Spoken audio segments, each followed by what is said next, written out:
Now. Okay. All right, guys, welcome to today's training session. My name is Craig Saunders and I'll be a trainer. And today's lesson is one of two, and it's a theory lesson, and we're going to be discussing what is laminated pastry and what is sous vide cooking. So just before we start, can everyone see and hear me okay? Yep. Yeah? You can see the screen? Yep. Okay, good. Just a little word on safety. We've got exits here and Behind you. there's a little, yep, back there, and if you need to use the bathroom, there's toilets just there. And since we're here at Kylie's house, she's a vet nurse, she has animals, but they've all been secured, so the training area is fine for us to commence training, okay? Now, during my time as a chef, working in some really good establishments, a lot of my skills were measured on how well I could laminate pastry. You can see a bit of an example there. Laminated pastry is the process of layering butter in between layers of pastry dough. And if you have a bit of a look, you can see like lines, and that's the lamination process. Now, also we're going to be talking about sous vide cooking. Here I've got a little bit of a setup over here. This is a sous vide machine. The technical term for it is an immersion circulator, okay? The style of cooking, that's the sous vide style, which means under vacuum. Okay, so you use an immersion circulator to cook the sous vide style, which means under vacuum. Okay, and there's an example on the PowerPoint there. They're eggs that are being poached. That's sous videing poached eggs, and we'll be talking a bit about that later on. Can I just ask how you spell immersion? Immersion. It's, immersion. yeah, immersion. Okay, now I've got it. Sorry, I It's wasn't. Yeah. I-double-M-E-R-S-I-O-N. Immersion Yeah. circulator. Yeah. Okay. Oh So it my means goodness, to- I spelt it right. Sorry, I'm cheating. Very good. Yeah, so it means to just submerge your product or whatever. Now, when I was, like I said, working in restaurants, we're always measured on how well you could laminate pastry and also how well you could cook an egg. And I'll never forget when I was in kitchens, I was always told, if you can't cook an egg, you shouldn't be in the kitchen, okay? So anyway, it's pretty true. I mean, it's actually easy to cook an egg badly, but to cook an egg properly, it can get a little bit tricky, especially under pressure. So the sous vide style of cooking actually helps the process of cooking eggs. It eliminates mistakes, and you get a very good consistency all the time. That's what that device is for. And it also enhances the textures of food and things like that. Anyway, we'll go back to some pastry lamination. Yeah, good pastry lamination is usually recognised towards the end stages of the lamination process, and that's when you can see the way the layers are formed. And a properly laminated pastry product like a croissant is a form of laminated pastry. They're nice and crispy, and they shatter in your mouth when you bite into them. They're nice and crisp and soft and flaky on the inside. That's a good indication of something that's been laminated properly. Yeah. So, most pastry chefs are measured by how well their croissants are. And an improperly laminated pastry product ends in like a heavy, greasy piece of pastry, and you can tell straight away. It's not light and flaky. It's sort of just dead and a bit doughy. So pastry lamination is the refined art of incorporating butter into distinguishable layers between sweet yeast pastry dough. Okay. Yeah. So initially, the dough. I'll just move to the next slide. Yeah. Now, initially you make up the dough like this. It's combined of 7 ingredients. The 8th one at the bottom there, that's used for the lamination process. That's a big block of butter that sits on top of the dough, and that's when you start folding it into it. But the 7 main ingredients are flour, yeast, salt, butter, sugar, milk, and water. Okay, those 7 ingredients. And if you have a look on your handouts that I've given you today, you can see that's been written in there for you as well. Okay? And just a little note on the during the process of our theory lesson, I'll also be recording your progress here, okay? And I've also given you learner feedback survey forms, so if you don't mind filling those out at the end, that'd be helpful too, please.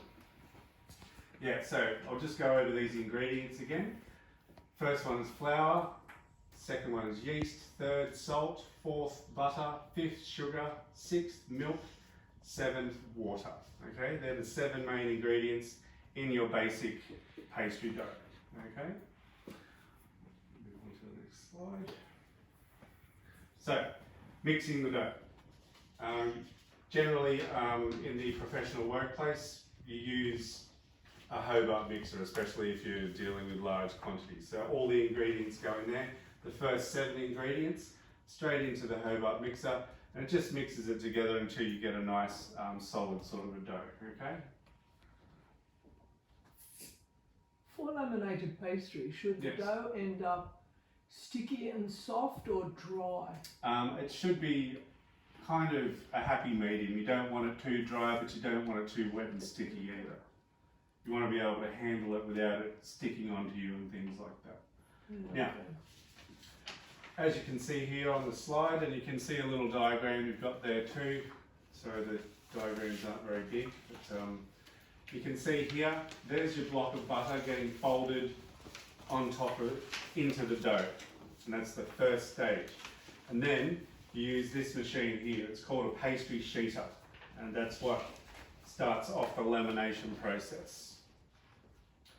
So what you need to remember, you need your dough to be basically the same sort of consistency as your butter, so it gets incorporated properly. You don't want your dough too soft, you don't want your butter too hard. They kind of have to be, they still have to be very cold, but they have to be able to work together, and that's like, yeah, it takes a lot of practice. And you use this machine to roll it out nice and flat, or in the old days you use a rolling pin. So it just goes through that machine, rolls it out flat, and then you start again, and we'll move on to that in a second. So, yeah, the pastry's rolled thinly and quickly, so the pastry can then be folded over itself to start creating the layered effect of the lamination process. Okay, and after each time you pass it through the pastry sheeter or with a rolling pin, you rest it in the fridge. That's very important too. Okay.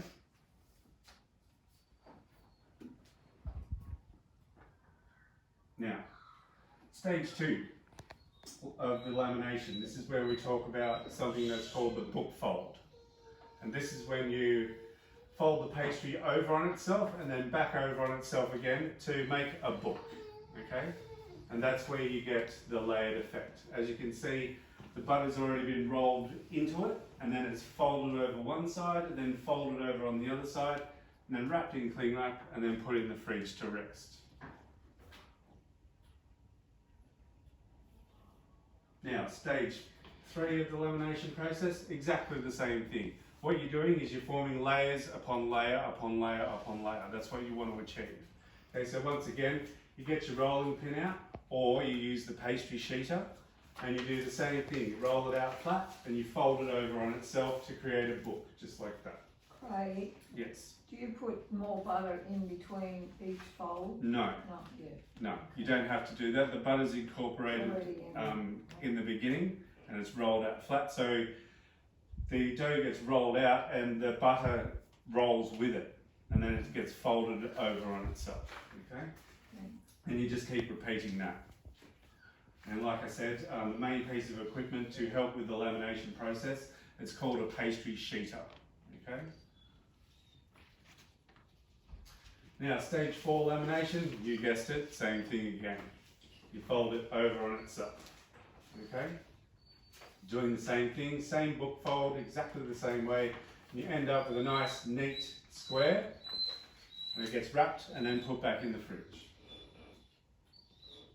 Now, here is a very good example of some perfect laminated pastry. You can see all the lines, the distinguishable lines of pastry in between dough. You see that? That's a really good example. Like I really don't think it gets any better than that. Now, over here, after you've got to that stage, it's time to cut the croissants out. As you can see over here, the shape that you need to form a croissant is a triangle, okay? So you cut triangles and then you roll them up to the thin point of the triangle and you end up with your croissant, just like that, okay?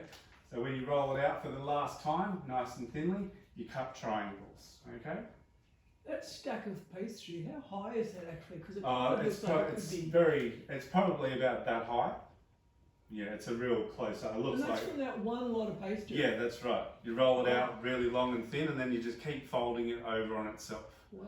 Every time you do a book fold, I think that creates about 9 layers altogether. And then when you do it again, there's 18 layers, then 36 layers, and then so on. Yeah. Wow. And here we have the finished product, which is just awesome. Yeah, croissants. As you can see all the folds and all the layers of the baked croissant. They look really good. And there's the internal structure. And now we'll just talk a little bit about other uses for laminated pastry.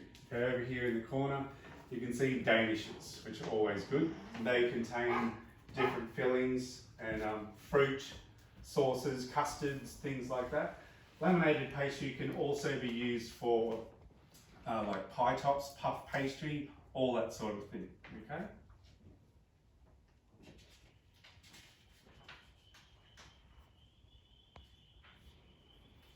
Any questions? Yeah, I've got one. Craig, back to the first one, when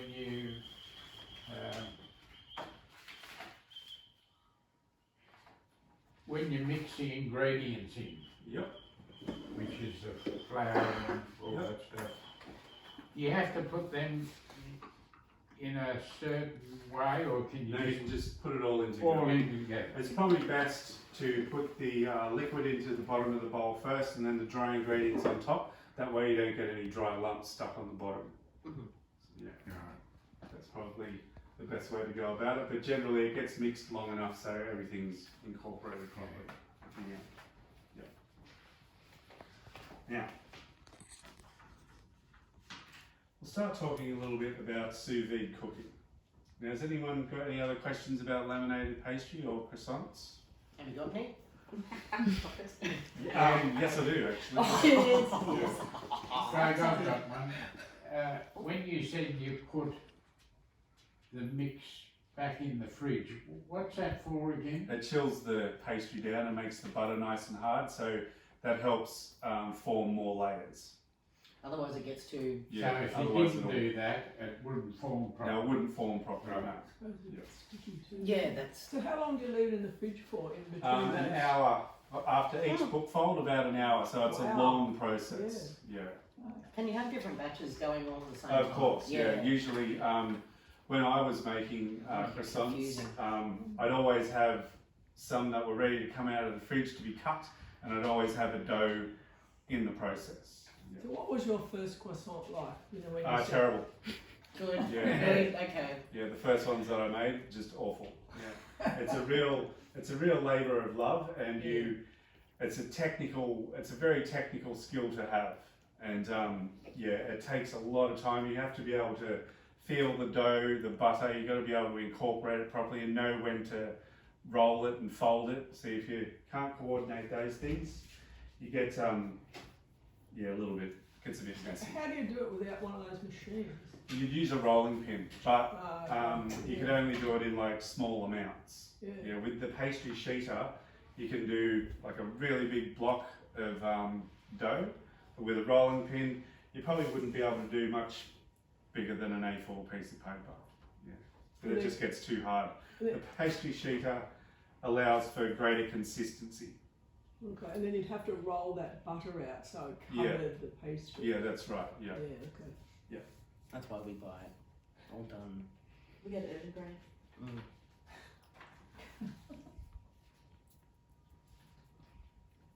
And also, Craig, when you've got the, say, 36 layers, if you have Yeah. to do that, do you cut single layers off? Or? No. Once it's all incorporated, you just cut like triangles or whatever shape you're gonna make. That'd Excuse be me. hard with big layers. Yeah. Well, after the butter's been incorporated, it is pretty easy to cut, so it's not too bad. Alright, so now I'd just like to go through the stages of lamination with you guys again. Okay, so first stage of laminating. Can anyone tell me what that is? Roll the pastry out. And adding the large square of butter. Yeah, Okay. right, yeah. Now, stage 2. First book fold First and book put in the fold. fridge in Very tinner. good. Yep. And then stage 3 lamination. Do it Repeat. again. Book repeat. fold number 2. Yep. Yep. And then book fold number 3. And book fold number 3, stage 4. And then stage 5, cut and shape the croissants. Okay?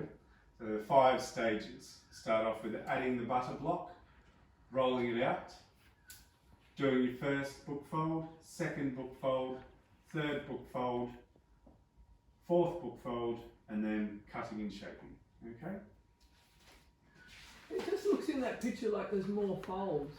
Yeah, see, when you do the book fold, it's flat like that. You fold it like that, and that creates, in effect, Yeah. 9 layers. Yeah. And then you roll it again, and then it's over on top of one another again. So yeah.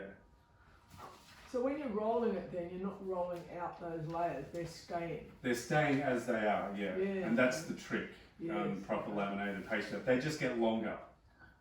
Yeah. Yeah, wow. Now, we'll move on to talking a little bit about the sous vide cooking style. Now, sous vide cooking style is a classic French style of cooking.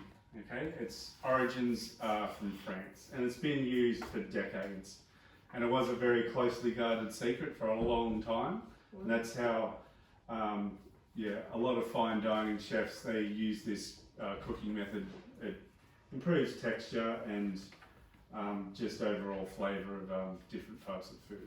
Okay, so yeah, it's a classic French style of cooking. And the definition of sous vide means under vacuum. Okay, classic French style cooking, sous vide means under vacuum. Okay. Now it's a method of cooking where food's placed in a plastic bag or a pouch or in a jar, and it's vacuum sealed. Okay. So sous vide under vacuum, you place your food products in the water bath in a plastic bag. Okay. And the technical name for this piece of equipment is the immersion circulator. Okay. So usually when you're cooking with this style, the food can stay in the water bath for a lot longer than you would normally, say, pan fry a steak. So if you were to pan fry a steak, it would take a couple of minutes. If you were to put a steak in there, you could leave it in there for an hour or more, and it would slowly cook, and it would improve the texture and the taste.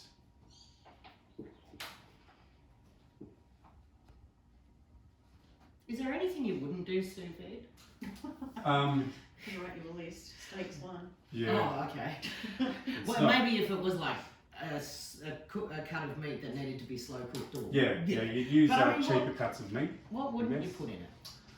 Oh look, I've heard people, they've like made, Desserts? they've cultured a yogurt in it and things like that. you know? Okay. And I don't know why. It's just because you can use a very low temperature. Okay. Yeah. But for example, if you were to use a steak, you take it out of there, but you have to finish it in a pan, because otherwise it's not that great. It's got to have like a seared crust on the outside. Otherwise it's not. And if you're really hungry, you wouldn't use it, No. because Because it takes a it'll long take too time long. to do. Yeah, that's right. Yeah. So anyway, eggs can be cooked in it.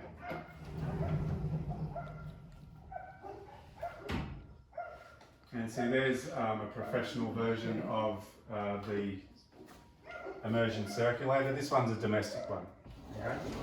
But yeah, that's what I was used to using like on the job. They've got a lot more power. They're bigger. So could you say have some stuff prepared in that, Yeah. and then when the customer at the table orders the whatever it is, pretty much you're ready to go? Yeah, you're ready to go. That's exactly what that's for. That's very good to know. Yeah, that's what chefs do. Like you can cook things, you can hold it at temperature, and then finish it off when you're ready. Got it. Or cook things, chill them, put them in the fridge, and bring them out later. Yeah. Yeah. So Good device. And they're protected from bacteria. Yeah, Exactly. exactly. Yeah. Yeah. So that's handy. yeah. So anyway, today I'll start talking about sous vide eggs. Okay, that's what I'll be presenting to you a little bit later on. You can do eggs in here. You usually do them in the shell. Okay, you do them in the shell and then you finish them off in a little pot of boiling water as well. But if you do eggs in the sous vide style like this, they come out really, like, the consistency is great and the texture is really good too. They're nice and smooth and silky and yeah, they're pretty good. So you still put the eggs in the bag, even though you don't. Well, you can if you like, but I usually just drop them in the water like that and they just slowly move around. Yeah. Can you have that, Craig, like real soft eggs or firm eggs or whatever? Yeah, you just change the temperature and the time. The Yeah. temperature right. and the time. And the time, yeah. So what I might do, if you'd like to just in turn, just come over here and have a quick look at this. Who wants to go I'll first? start it up. I'll go first. It's interesting, isn't it?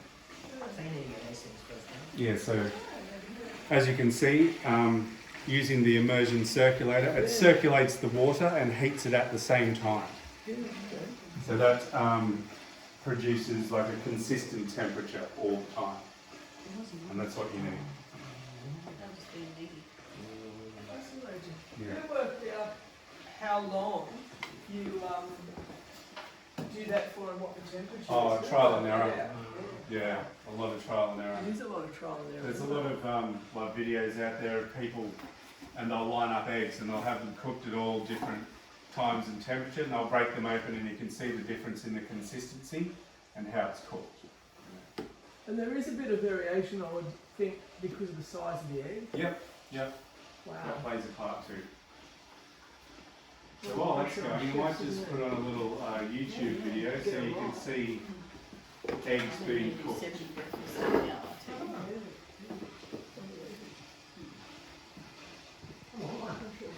you? Yeah. I'll get you one. I'll probably go for you. Yeah. Excuse me, what? I don't need one that much. So do you put the eggs in at the start Yeah, or at the wait start. till Well, at the start? Okay. Yeah, sorry, it's best to let the device come up to temperature, then you drop your eggs in. Okay.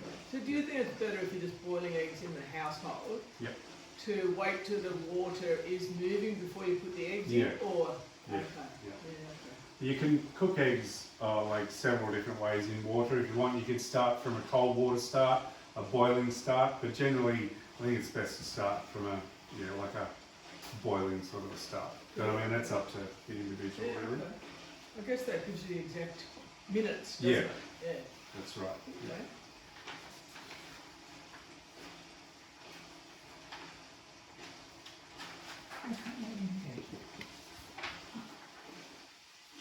I don't want one. I do, but not that much. I did have a little YouTube video on, but it's not working because I didn't connect to the internet. It's okay. You can see it's exactly the same thing, it's just got some eggs on the video, that's all. That was my mistake, sorry about that. Should have hooked up to the internet, but it doesn't matter. We've got the live version. Yeah, that's right. Have you got eggs in there? No, that's just a little bit of a demonstration. Yeah.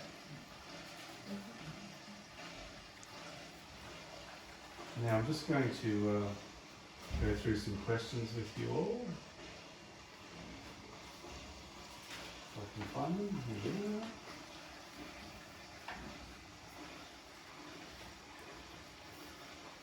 Yeah, so I might just quickly go through the basic steps of cooking the sous vide eggs. When the immersion circulator comes up to temperature, you drop your eggs in there. Now for a poached egg, you normally cook it at about 67 degrees, and that takes about 45 minutes. So it's a long process. Yeah. You could just put cracked eggs in there as well. to poach Yeah. them. No, you couldn't really put.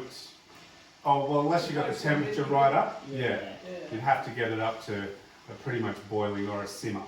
And these types of devices, or the domestic one, I don't think it goes up that high. I haven't really tried. It's not designed to. No, is it? it's just it's a slow cooking process.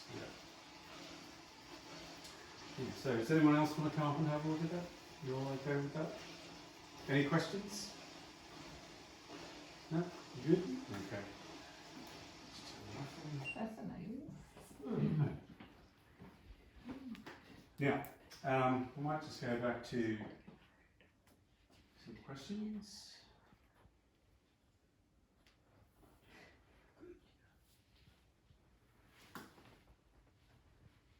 Now we'll just recite over what we know about laminated pastry. We'll start off with the ingredients, okay? So first is flour, yeast, salt, butter, sugar, milk and water. They're the 7 ingredients to start off your sweet pastry dough, okay? Now stage 1 lamination. Can anyone tell me what that machine's called just there? The sheeter. Pastry sheeter, Pastry thank you. Yep, that's really good. Can you And, use a pastry sheeter for anything else apart from the laminated pastry? oh yeah, of course, yeah, Can it you use is. it for pasta? No, that's, well, I don't see Like why a not. flattened pasta? Yeah, it could. It's basically the same technique, but generally it's used for large quantities of dough. So is that a very big machine? Yeah, that's pretty big. That's a freestanding machine, so it's probably Oh, really? about maybe twice the length of this bench. You can get smaller ones that actually sit on your bench, and these arms here on the side, they fold up and fold down. Wow. Yeah. So, can anyone tell me what the second stage of lamination is called? Book fold. The book fold, yeah, that's right. And so we'll go through this again. Book fold 1, then book fold 2, book fold 3, and then cut and shape the croissants. Can anyone tell me what shape the croissants have to be cut at? Triangle. A triangle. Now, we'll just go through a few group questions. All together, it doesn't matter. Can anyone describe to me what laminated pastry is? Pastry with butter in it in layers. Yes, thanks Mel, that's really good. Now, can anyone tell me what a book fold is?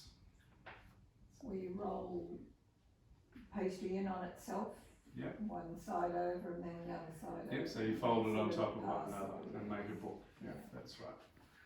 Now, we just did this just then. The shape that croissants need to be cut out into Triangle.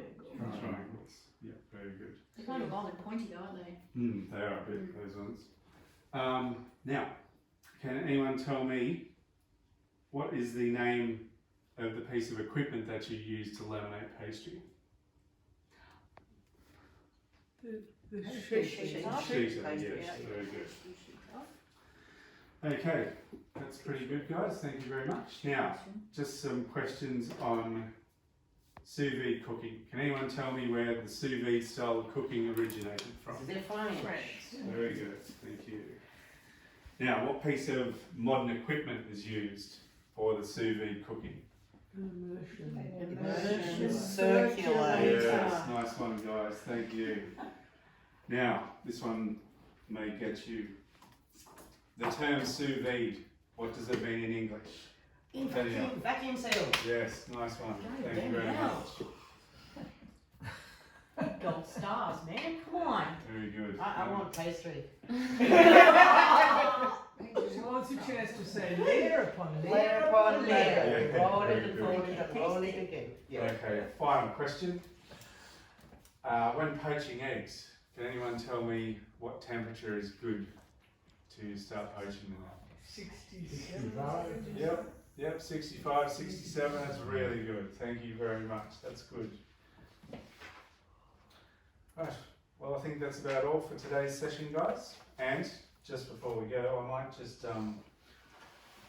show you a quick example of a piece of laminated pastry.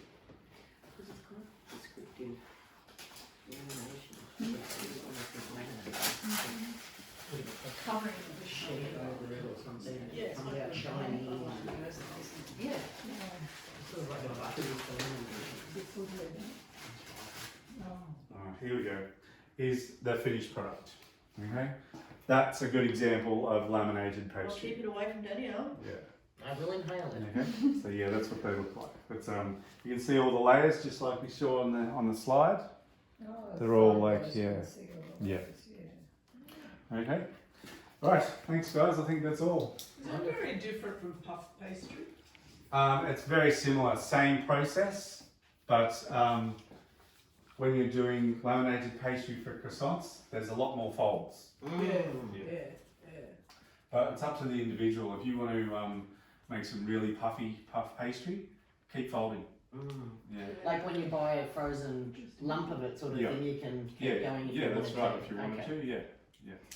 Can you buy frozen laminated pastry? Or Yeah. puff pastry? Yeah. Puff pastry is a form of laminated pastry. So if you went to the freezer section, would you, is there laminated pastry there? It's always puff pastry. They're just It's still- called puff pastry. Yeah, okay, you just do fold it all. Yeah. Laminated pastry. That's just the technical term for it. Yeah, So okay. you can actually roll that out more.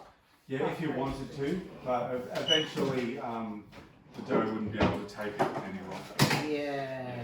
Yeah. So you have to stop eventually. So yeah. Any other questions? Well, good. Yeah. Very interesting. Sorry, I've got one. You were asking people questions and they were telling you whatever it was. In your job, let's say, for argument's sake, have you got to look out for people that maybe just sits there and don't say anything? Oh, sometimes. It's good to try and get everybody what to I'm saying, interact. yeah. Yeah. Yeah, Yeah. that's what we're learning at the moment actually, Yeah. is how to, and you forgot to muck up.